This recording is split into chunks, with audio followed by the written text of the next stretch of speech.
Centre को फटकारते हुए सिब्बल ने कहा, "Why don't you center announce that we will remove all opposition chief ministers and form our own governments?" 2024 में देश का पॉलिटिकल माहौल बहुत ही हिला हुआ है, शायद इसलिए भी क्योंकि इस साल जनरल लोकसभा इलेक्शंस होने वाले हैं और हर एक पार्टी इसमें जीतने की कोशिश में लगी हुई है। जहां अभी हाल ही में राम मंदिर की प्राण प्रतिष्ठा सेरेमनी से लोग खुश दिखे थे, वहीं दूसरी ओर समय नहीं लगा जब बीजेपी पर ये उंगलियां उठने लगी कि वे रिलीजन के नाम पर वोट बैंक खींचने की कोशिश कर रहे हैं। इस बात में कितनी सच्चाई है, इसका फैसला हम आप पर छोड़ते हैं। हालांकि इन्हीं सब के बीच एक बार फिर से उंगली बीजेपी पर उठी जब ईडी ने 31 जनवरी को फॉर्मर सीएम हेमंत सोरेन को अरेस्ट कर लिया। ईडी, जिस पे आए दिन ये इल्जाम लगता है कि वे बीजेपी के इशारों पर नाचती है, वापस से टारगेट हुई है जब उन्होंने झारखंड के फॉर्मर सीएम को अरेस्ट किया। अब आप सोचेंगे कि इसमें क्या नया है, तो आपको बता दूं कि इसी अरेस्ट और ईडी के रेड के बीच में कहीं न कहीं ऐसी बात भी उठी थी कि शायद झारखंड में प्रेसिडेंट्स रूल लग सकता है। जी हाँ, आपने सही सुना। जितना आपके लिए चौंकाने वाली बात थी, उतना ही झारखंड के लोग इस बात से सहम गए थे। कैसे ये स्थिति पैदा भी हुई कि झारखंड में प्रेसिडेंट्स रूल लग सकता है और इसमें बीजेपी का क्या हाथ था, इस वीडियो में हम देखेंगे। और कैसे इस स्थिति को फॉर्मर सीएम हेमंत सोरेन ने अपनी समझदारी से टाला है, हम आगे देखेंगे। इसी के साथ हम ये भी देखेंगे कि कैसे ईडी ने सोरेन के अरेस्ट के बाद से वापस से उन्हें टारगेट किया है। जहां एक और सुप्रीम कोर्ट की बेंच, जिसमें जस्टिस संजीव खन्ना, एम सुंदरेश और बेला एम त्रिवेदी ने ईडी के अरेस्ट के खिलाफ फॉर्मर सीएम हेमंत सोरेन की प्ली को सुनने से इनकार कर दिया था, वहीं सोरेन को रिप्रेजेंट कर रहे सीनियर एडवोकेट कपिल सिब्बल इस बात से काफी खफा दिखे थे। सिब्बल ने कहा कि अगर सुप्रीम कोर्ट उनके मामले को सुनने के बाद उन्हें झारखंड हाईकोर्ट का रुख करने बोलती तो समझ भी आता था, पर ऐसे एक सिटिंग सीएम के अरेस्ट का मामला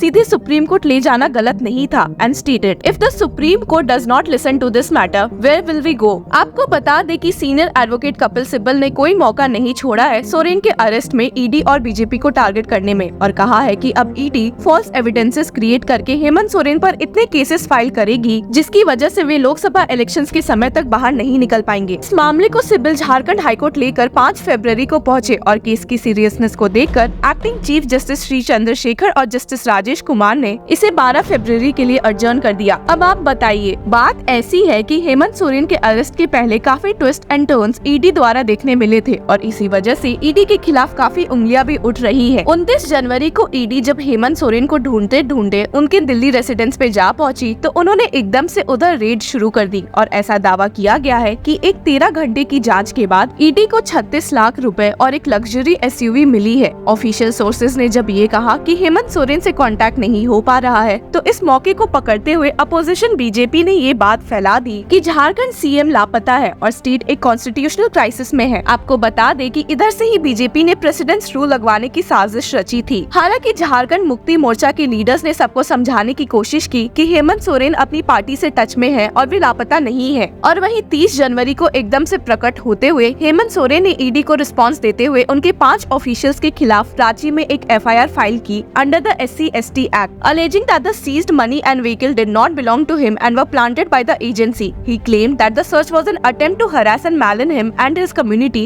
emphasizing the lack of prior information about the search. और आपको बता दे कि इसी एफआईआर को चैलेंज करते हुए ईडी ऑफिशियल्स झारखंड हाईकोर्ट भी जा पहुंचे हैं। अब चलिए उस एक मेजर मूव की बात करते हैं जिससे हेमंत सोरेन ने ये मेक श्योर किया कि झारखंड में प्रेसिडेंट रूल ना लगे। 30 जनवरी को प्रकट होते हुए उन्होंने ईडी को ये भी कहा कि वे उनका इंतजार 31 जनवरी को अपने रांची रेसिडेंस पे करेंगे और जिसके बाद वहां ईडी ने 7 घंटे की पूछताछ के बाद उन्हें अरेस्ट किया। हालांकि अरेस्ट मेमो पर साइन करने के पहले हेमंत सोरेन ने ये शर्त रखी कि वे पहले अपने सीएम के पोस्ट को रिजाइन करेंगे और तभी ये मेमो साइन करेंगे, जिससे ईडी राजी हो गई। ऐसी शर्त सोरेन ने इसलिए रखी because the arrest of a sitting chief minister would have created the possibility of the imposition of presidents rule in the state on the ground of constitutional crisis. जब गवर्नर के पास ईडी हेमंत सोरेन को लेकर पहुंचे, वहां पर झारखंड की रूलिंग पार्टी के top leaders मौजूद थे और सोरेन के डेजिग्नेशन पर ही तुरंत उनके एड चंपाई सोरेन ने गवर्नमेंट फॉर्म करने का प्रस्ताव गवर्नर के सामने रख दिया और इस एक मूव से हेमंत सोरेन ने अपनी सरकार को बचा लिया। हालांकि उनकी मुश्किलें यहाँ खत्म नहीं हुई। चंपाई सोरेन के गवर्नमेंट फॉर्म करने के स्टेज के बाद एक फ्लोर टेस्ट होना बाकी था, जिसमें चंपाई सोरेन ये प्रूव करते कि उनके पास सरकार बनाने के लिए मेजोरिटी है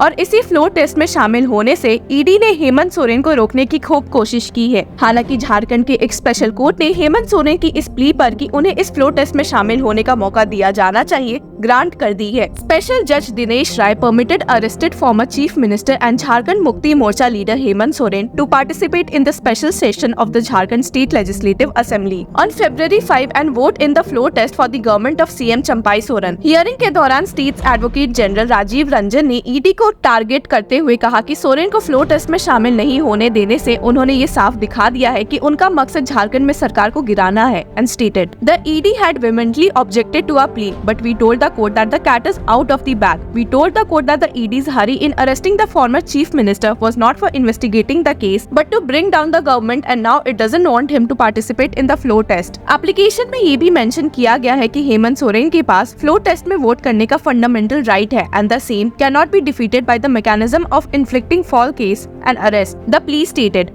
voting in the floor test has nothing to do with the investigation and should not have been objected to by the ED. Application में आगे ये भी कहा गया that being a sitting member of the Legislative Assembly in the current Jharkhand Vidhan Sabha, Soren has a right to appear in the special session of the State Assembly. ये सारी बातें सुनकर जस्टिस दिनेश राय ने सोरेन को फ्लोर टेस्ट में शामिल होने की इजाजत दे दी। एडवोकेट जनरल रंजन ने मीडिया को बताते हुए कहा, The court has ordered the ED to ensure the presence of the applicant in the voting process. The applicant has been asked not to speak to the media. आपको बता दें कि BJP के अलावा झारखंड मुक्ति मोर्चा और कांग्रेस ने गवर्नर सीपी राधाकृष्णन पर भी निशाना साधा है कि उन्होंने झारखंड में सरकार बनवाने में डिले किया है। Despite Champai Soren sticking claim soon after Hemant Soren stepped down on January 31, 1 फरवरी को चंपाई सोरेन ने गवर्नर को लेटर लिखते हुए कहा था कि झारखंड में पिछले 18 घंटों से कोई सरकार नहीं है और उनसे तुरंत कदम उठाने कहा था। उसी दिन शाम में Champai Soren and other leaders of the JMM Congress Alliance met the governor. In fact, the MLAs backing Champai Soren also recorded a roll call of sorts and showed it to the governor as a proof of majority. जिसके अगले दिन चंपाई सोरेन ने Jharkhand chief minister की oath ली along with 2 deputies, Congress Alamgir Alam and RJD Satyanand Bhokta. हालांकि इन सब के अलावा मेन टेस्ट फ्लोर टेस्ट था जो 5 फरवरी को शेड्यूल था और वो भी क्लियर करते हुए Champai Soren clear the trust vote with 47 votes in his favour और वे अब झारखंड के सीएम पूरी तरह से बन चुके हैं। और इन्हीं सब तरीकों से हेमंत सोरेन ने झारखंड में अपनी पार्टी को वापस से पावर में लाया है और स्टेट में प्रेसिडेंट्स रूल भी इम्पोज नहीं होने दिया। ईडी ने सोरेन को एलिज्ड लैंड स्कैम में अक्यूज ठहराया है and has uncovered a pattern of illegal transactions and land acquisitions with Soren allegedly playing a key role in the scam. The charge sheet filed by the ED details the fraudulent acquisition of prime land parcels including defense land valued at over ₹74 crore at current market prices. Soren को इस मामले में represent कर रहे senior advocate Kapil Sibal ने हालांकि ऐसे मामलों को सैड स्टेट ऑफ अफेयर्स बताया है कि कैसे एक सिटिंग सीएम ऐसे अरेस्ट हो जा रहे हैं और आए दिन कोर्ट्स भी कोई इमीडिएट रिलीफ नहीं दे रही है। सेंटर को फटकारते हुए सिब्बल ने कहा, Why don't you center announce that we will remove all opposition chief ministers and form our own governments? उसी के साथ अभी तक ईडी ने भी कोई प्रेडिकेट ऑफेंस या इन्फोर्समेंट केस इन्फॉर्मेशन रिपोर्ट भी सोरेन को नहीं दी है और अपने पावर्स का मिसयूज कर रहा है। तो अब आगे देखना होगा कि इस मामले में क्या हेमंत सोरेन को रिलीफ जल्दी मिलेगी या नहीं। Till then keep following law चक्रा।